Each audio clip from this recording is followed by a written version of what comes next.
power can be done by two wheels which are in contact, and the torque is transmitted from one wheel to the other by friction.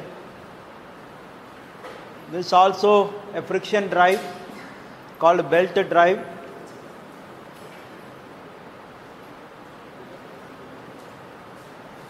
And this is the 4-bar equivalents of the belt drive and the friction drive,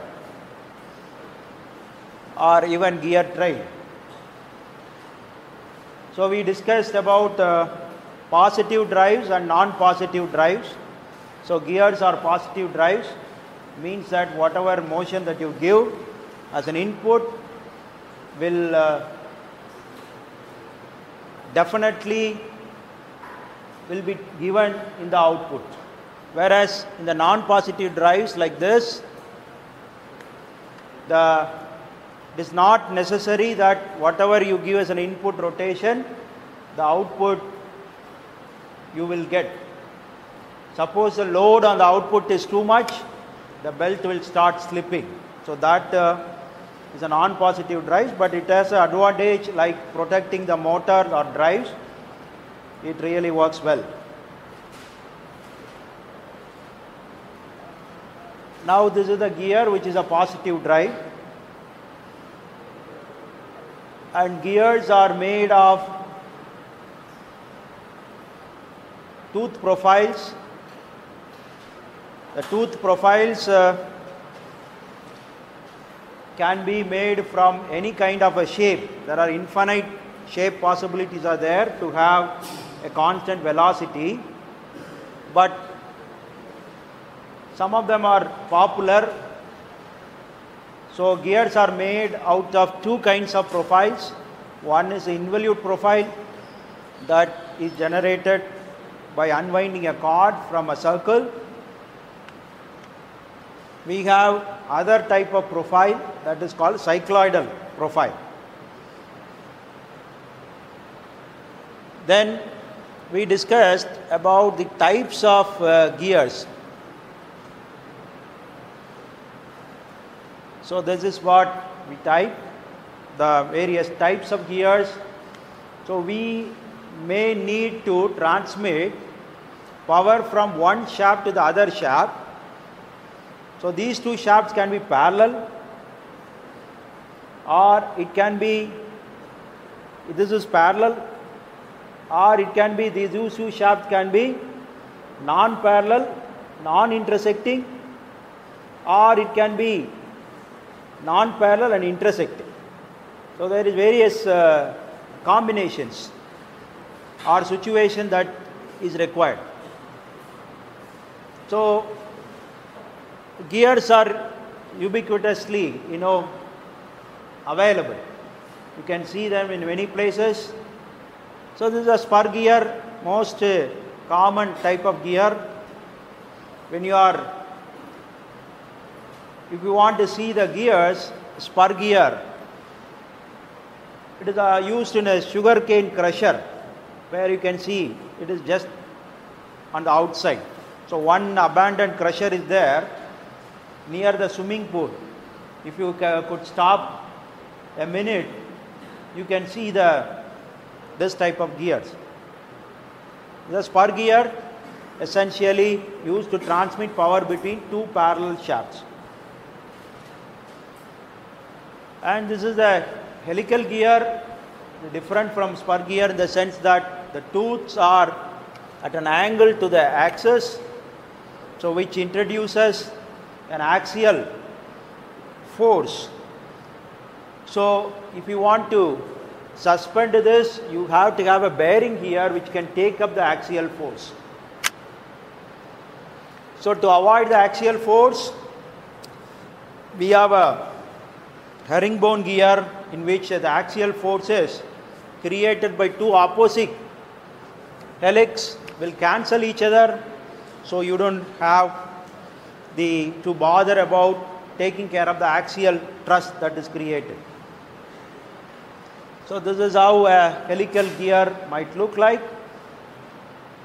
then this is a helical gear need not be parallel, it need not transmit the power between parallel shaft, it can be the non-parallel, non-intersecting shafts.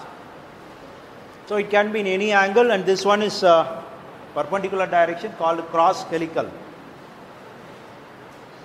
This is the worm gear.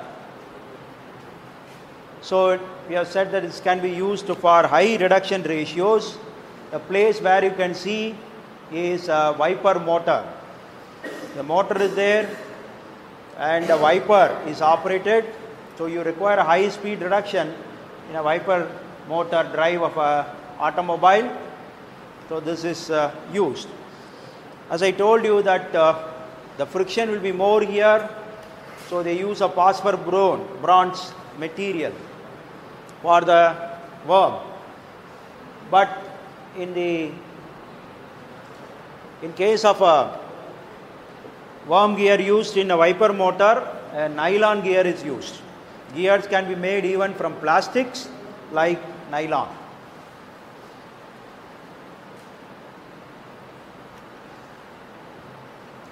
Now this is the other type of gear, which is called a rack and pinion. It's also, I would say, is an extension of a spur gear, but only thing is the gear is having the radius equal to infinity. If you keep on increasing the diameter of the gears, you will see that at what point of time it will become a straight line. This straight line is called a rack, R-A-C-K.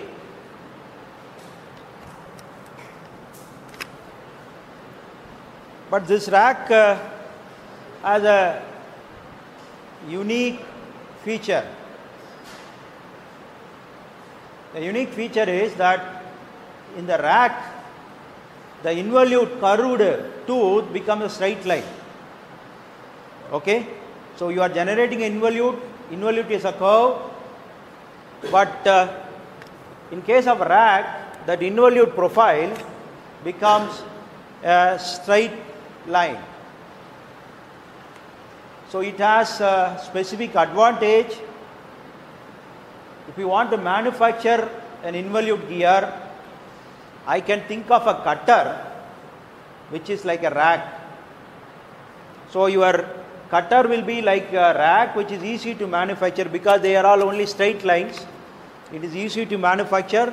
Cutters are made from hard materials, so it is difficult to work on or machine on this thing. But since it's all straight lines, it is easy to produce.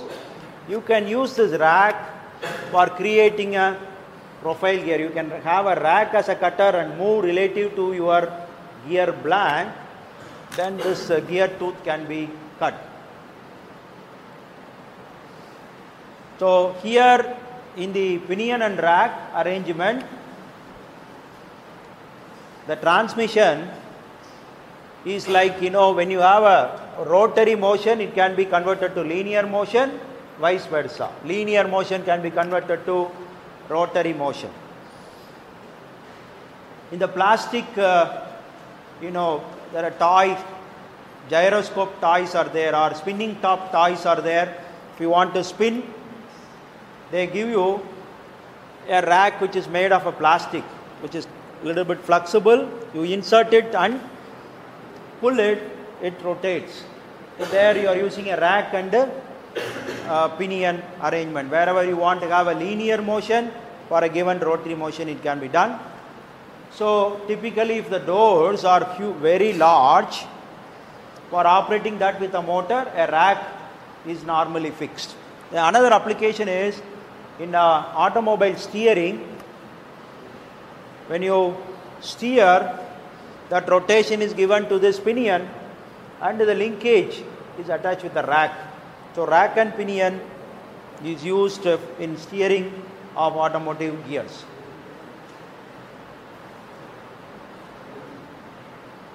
Now this is another type of a gear which is called bevel gears. So how it would look like? This is how it would look like. Bevel gears. You can see them in some hand operated egg whipping machines. So you can rotate like this. You have two whipping blades or thing, or you can see them in hand drilling machines. You can just rotate and you can get a output. So here you see that bevel gears are used for the two shafts which are non-parallel and intersecting. They are intersecting each other. So if you extend this as a shaft line, another shaft line, they will intersect. So in such situations we use bevel gears. How they are different? The bevel gears are different from spur gears in the sense the spur gear is generated, it is an equivalent of two cylindrical friction rollers, whereas bevel gears are equivalent to two conical friction rollers. So you can think of two conical friction rollers, then it is equal to a bevel gear. But you have to see that when you are engaging the two cones, their peripheral velocities are same. Otherwise there will be a slipping takes place or sliding takes place. So normally you have to think of such arrangement, not this, where here it has a zero velocity and it is engaging with a non-zero velocity element, it will slip. Whereas here these two tips are having zero velocity. So it has to be arranged like this. So you have this gear is a straight bevel gear. Straight bevel gear because the tooths are aligned on the surface of the cone or on the surface of the cone in a straight way. Okay, if you are drawing a generators on the surface of the cone, that is the orientation of this. The equivalent of helical gear in bevel gear is not to have this straight. You can make it at an angle like this, and this is called spiral bevel gear.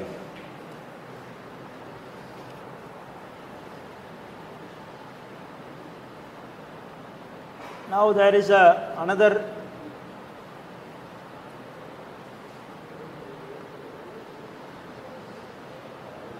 so here is another variation, but it is not a bevel gear.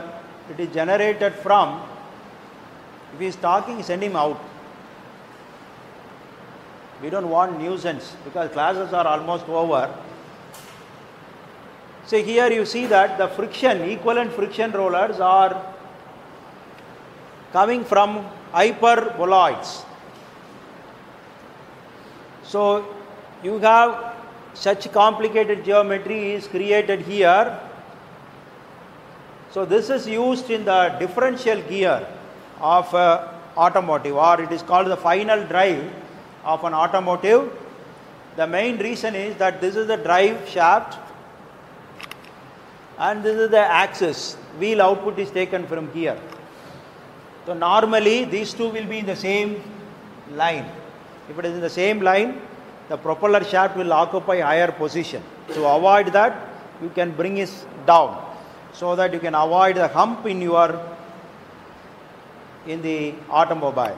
So for a propeller shaft to go, you will provide some hump in the automobile that can be avoided here. Because this problem you will not face in modern day automobiles, because most of the modern day automobiles are front wheel driven. The rear wheel driven, this is the case. Now this is again a gear, but the involute is not generated from a base circle but from a base profile. So this is called a non-circular gears. So this will exactly replicate the motions of a 4-bar mechanism. Okay? So when you think of centroids, concept of centroids in a 4-bar mechanism, you have moving centroid and the fixed centroid.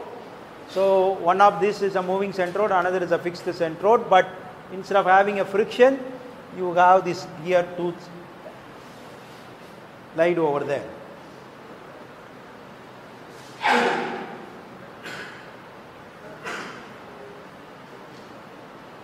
This is a belted drive, but it is not working on friction, but it is a positive belted drive.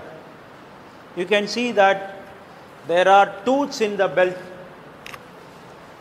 So this is a toothed belt drive, mainly used for positive transmission. You can find them in IC engines which are having overhead cams. The cams are operated on the top of this. From the crankshaft, you have to take the motion to the top of the engine, but there should be a synchronous motion between the crankshaft and this big valve operation. So there slip is not permitted. So here you can have a toothed belt drive. Of course, this is a chain. This is a sprocket of a chain.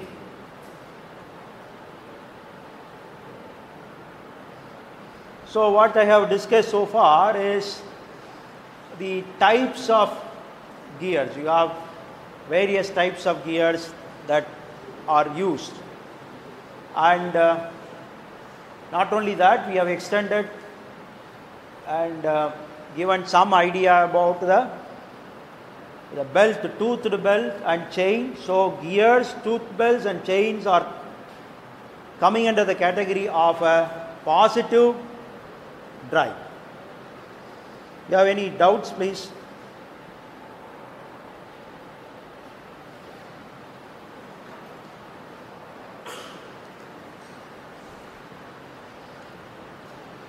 Then I will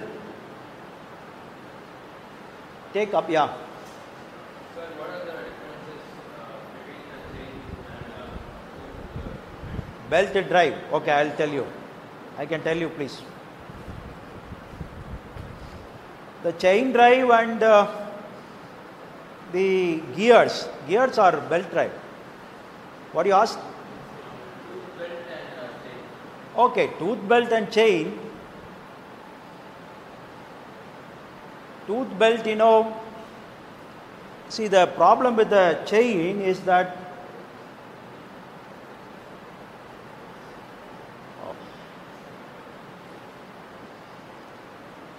chain has the linkages like this. So each linkage, when it moves, it will create a jerk. Okay? So that is called a caudal action.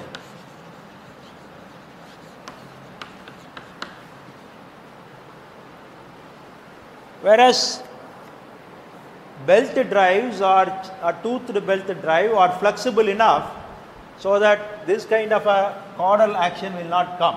Okay, it can be continuously varied, so that will not come. But of course, chain has an advantage that it can last longer, it is more reliable. Okay, let me tell you that I told you about the law of gearing. What is law of gearing? I said the gear should transmit the motion smoothly. That is, the angular velocity ratio should be constant.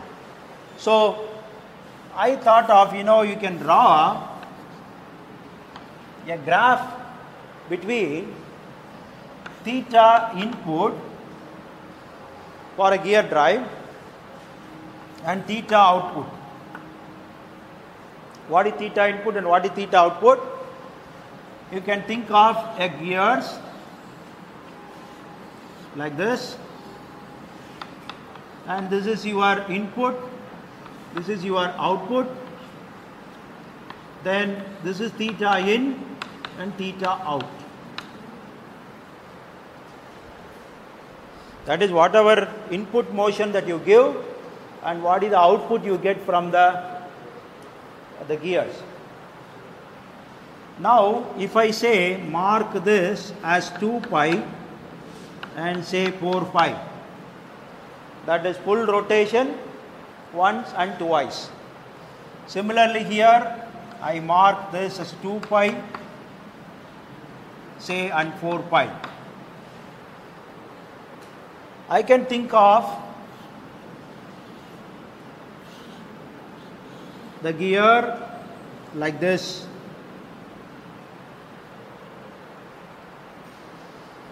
If I draw a line like this for a gear, what it means? It is having a 1:1 ratio. If I give one rotation, the output also will turn out by one rotation. So it is a 1:1.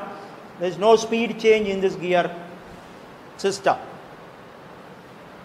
So if I give 2 rotation, I get 2 rotations. Suppose I think of a line like this for another gear set. What it means? There can be a line like this. It means that if you give 2 pi, the output will be less than 2 pi. If I give 4 pi, the output is less than 4 pi. Here, speed reduction.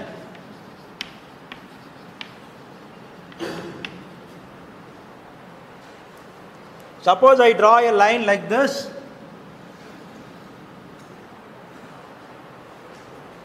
What it means is that for 2 pi, you are getting more than 2 pi.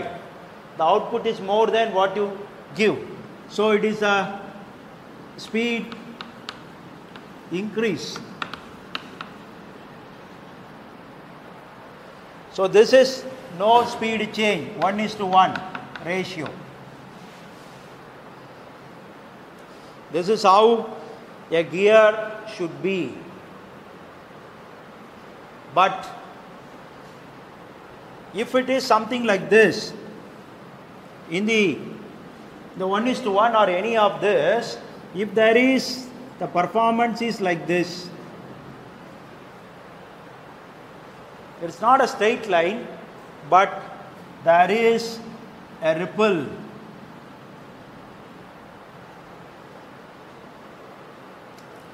If there is a ripple, that means that at any given instant, what it means, if there is a ripple, instead of a straight line, there is a ripple like this. We can say that for 2 pi rotation, the output is 2 pi. With 4 pi, it is 4 pi. The velocity ratio, if you take from revolution to revolution, it is okay. But if you take every instant, the velocity ratio is not conserved. So this violates the law of gearing. The law of gearing, from this graph, what we can say is, it should be a straight line. If anything deviates from a straight line, that is, if we have some ripples like this, it means that it is not obeying the law of gearing. So every instant, every finite or a very small angular rotation, the output also should have a rotation proportionally. There cannot be any deviation. Okay? But in the case of a chain drive, because of the caudal action, this cannot be a straight line. There will be ripples. So that is, there is a statement in the book which says that since you have a ripples, since the angular velocity is not constant at every instant, chain drives do not obey the law of gearing. Okay? Chain drives do not obey the law of gearing. Whereas the toothed belt will obey the law of gearing because the caudal action is absent in that. Okay? You have any questions?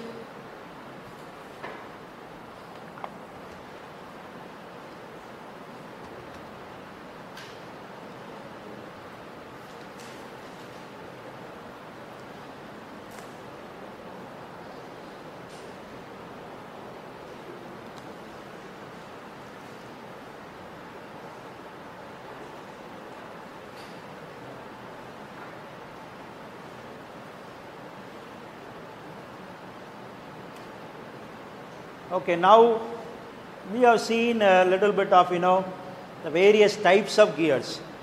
But what is important is we should also know the inner details of it, or what are the basic terms which are used to describe a gear tooth and various gear features of the gear. So now you look at this, it looks, I told you in the beginning of the semester, you will be learning a lot of terminologies.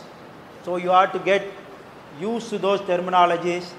In gears also you will have a lot of terminologies. But it's not difficult. Okay? So when you take a gear and look at the gear tooth, so this is your gear tooth. You can see some of the basic things, you can think of a circle encompassing the tip of the tooth. You can think of a circle which is touching or encompassing the root of the tooth. So we can call that as a tip circle, which we can draw with the tips, call it tip circle. With the root, you can call as a root circle. But a different name is also given, that is, the tip circle is called addendum circle. The root circle is called dedendum circle. Addendum and dedendum.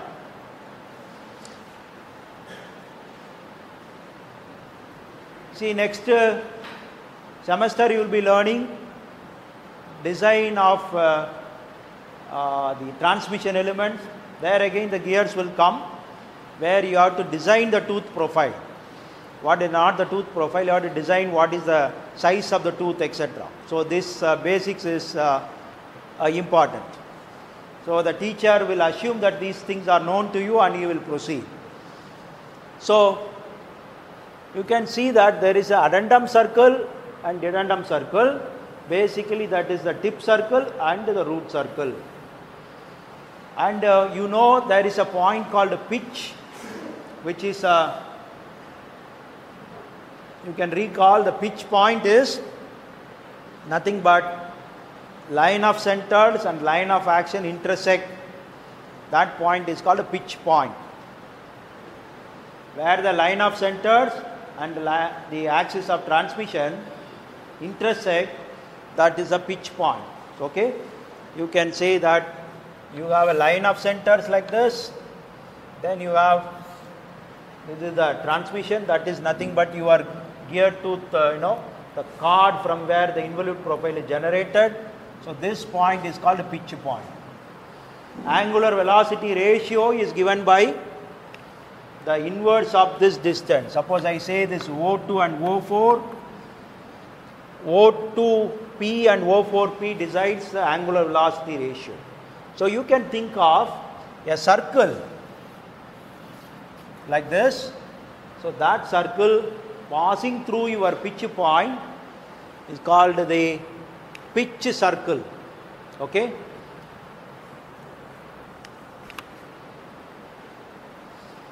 So it is available very much in your book. Just see and learn. Of course, one thing you can say is a pitch circle is not a physical circle. You cannot see a pitch circle on a gear.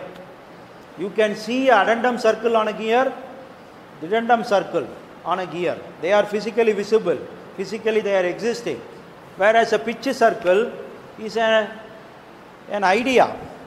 So it's a theoretical circle which cannot be seen, but it is important. It is also, you can see another circle called a base circle. Base circle is a circle from where the involute profile is generated. So I have shown you last class how an involute is generated unwinding a cord from a disc. So the disc itself is called a base circle. Okay, so you can see that certain things you can say the tip circle is your addendum circle. You have a dedendum circle, that is the root circle. You have a pitch circle, and you have a base circle.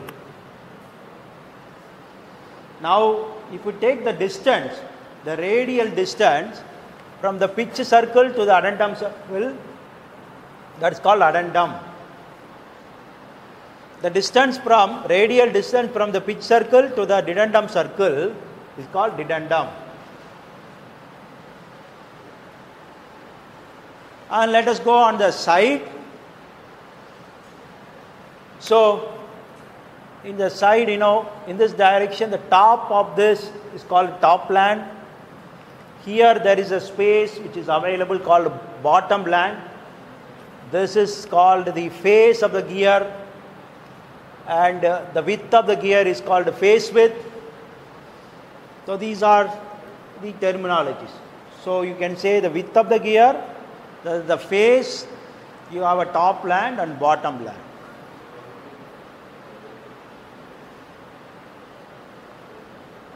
Now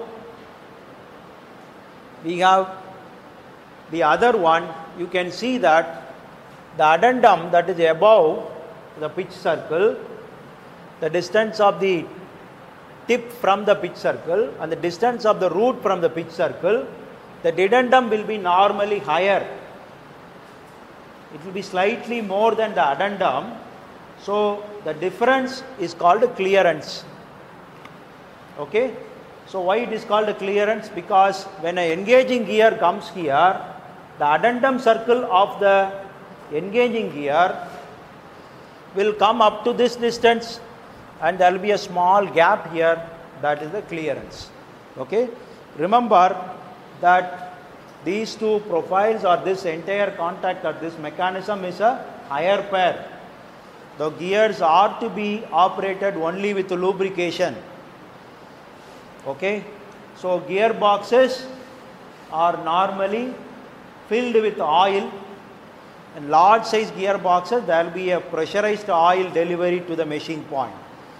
Even with that, there is always some sliding between the two, will rub the material out, and in the lubrication, they will see that the metal particles present after certain hours of operation. Okay. So this is in India, there are some leading companies which makes gears and gearboxes.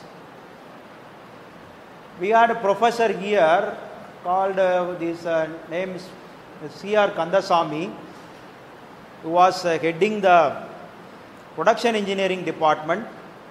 He did his PhD in gears in Moscow. His friend started a company which manufactured gears and sells gears in Coimbatore. Its name is called Shanti Gears. So Shanti Gears is a 1,000 crore company today. It's a big organization. In the north, there is a company called Helicon, which supplies the gears. Okay, so these people made their entire fortune by making gears. Okay, so the nickname of the professor is Gear Kandasamy. Okay.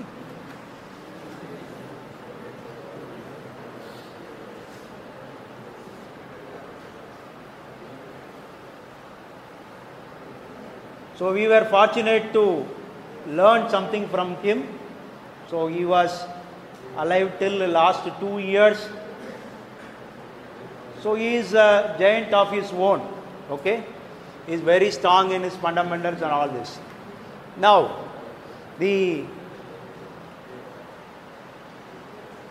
coming to the other terms, like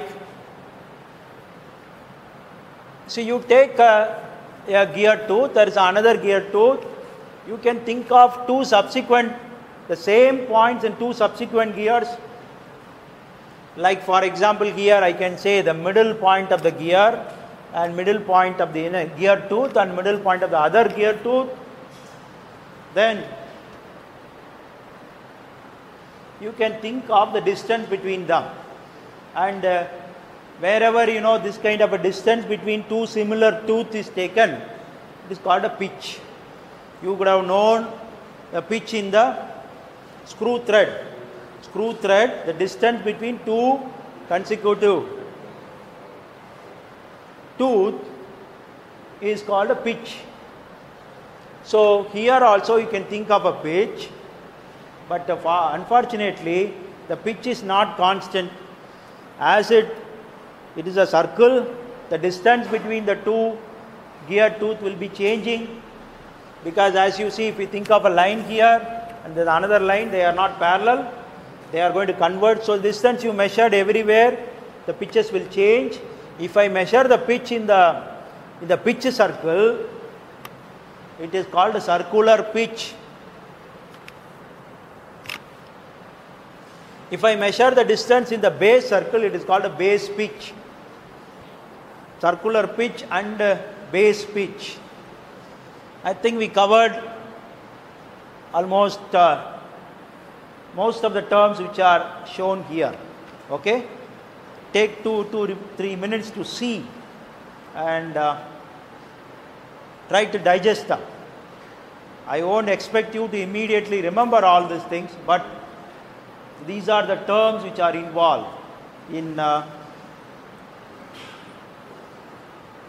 specifying a gear.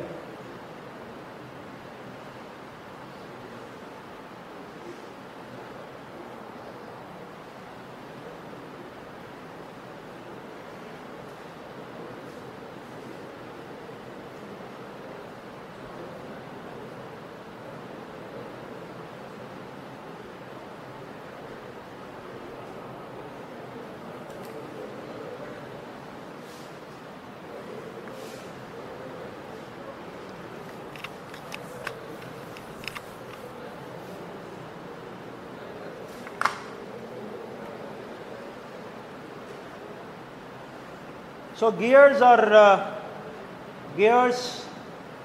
like many other machine components comes under standard components. Okay, I think you know what is the term means by standard components and stocked components.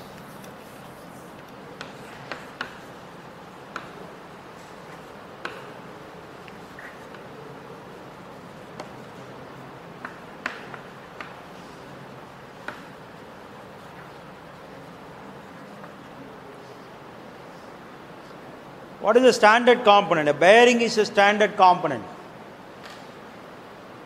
Bearing, if you want to use a ball bearing for your application, you will not be able to make a ball bearing on your own, because it requires a most advanced factory. Only very few people in the world makes it. One of the leader is SKF, another is say Timken. Tata in collaboration with Timken as a Tata Timken bearings. Another is NBC, Japan. In Germany, FAG. So there are only few people makes the bearings in the world. That factory is a most sophisticated factories. I happened to visit one Tata Timken bearings in Calcutta. Okay, now what is the standard component? A pin is a standard component, a bolt is a standard component. So what is a standard component means? Why the world wants standard components? Because you are studying machine design, right? So what is a standard component? Available only in the particular size. Okay. The standard components are manufactured according to certain standards. That means, like, what should be the size. Suppose I go and ask for 10.1 millimeter diameter screw thread, I will not get. So if I ask for, if you go and encounter when you are doing project, that's the first step you will learn. If you go and ask for a screw thread, they will ask what is the size. He expects you to tell at least what is M10 or M12. I want M12 bolt. Then he will ask what is the length required. Then he will ask whether it is a Allen key or a hexagon, Allen top or a hexagon. So there's these things when you go and start buying only you will learn. We cannot be teaching that all here. What is the standard component? These are all available or made according to certain standard. So standard specified nationally. So the standard components came into existence nearly after the World War II, because they found that if you want to make a thread on your own and if it breaks, you have to go to the same person to do the same, to get it. So they thought of a concept of interchangeability. There is a concept associated with the standard component is interchangeability.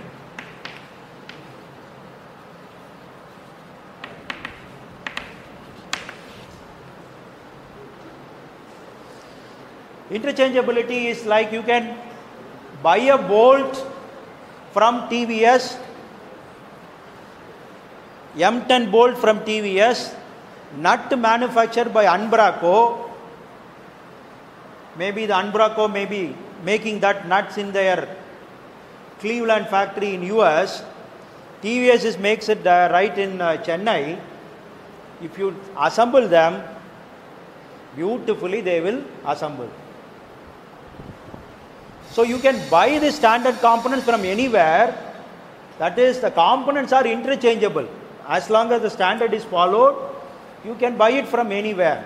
So the concept of interchangeability came during the World War only because they were finding it very difficult. Otherwise, you have to buy the same thing. Like, for example, Apple phones, they don't encourage interchangeability. If you say a port, you have to buy only from them. It is not a USB, standard USB you can insert. Okay? So they are against interchangeability to make more profit. They may say that it is for high quality like that, but it is different. Interchangeability is a concept for producing standard components. The standard components, what is the thing is, like as I told you, some item bearings manufactured in Sweden can be assembled with another shaft manufactured in Japan. But amazing thing of interchangeability is this assembly takes somewhere else. See, think of the assembly of a International Space Station. International Space Station, each part is built by different countries. So they all shifted and assembled there. There cannot, you cannot say that I'll just, the hole is not matching, I have to drill. Finished. So they have reached such high standards of interchangeability or standardization. So anything can be assembled here and there. It is all shipped and it can be assembled without any hassle. No problem. So that is why we go for a standard component. So gears are also standard components. So you can always specify a gear, buy it from some place. Pinion you can specify, you can always assemble and run. No problem. So it is a standard component. It falls in the standard component. That is another term called stocked component. Out of the standard component, some fast moving components are available ex stock. You can simply order in 3 days or 4 days according to their policy. It will be shipped. Suppose I want to make a small gear drive for my project. No, I will not be starting from a design of a gear. If it is a prototype that I am going to make for 1 or 2 pieces, I will go to a stocked component supplier. I will type these things and select the thing, order and get it. So that is what is called stocked component. So stocked component concept is most popular in Western countries, now catching up in our country also. So gears in India is available from a stocked component supplier KHK.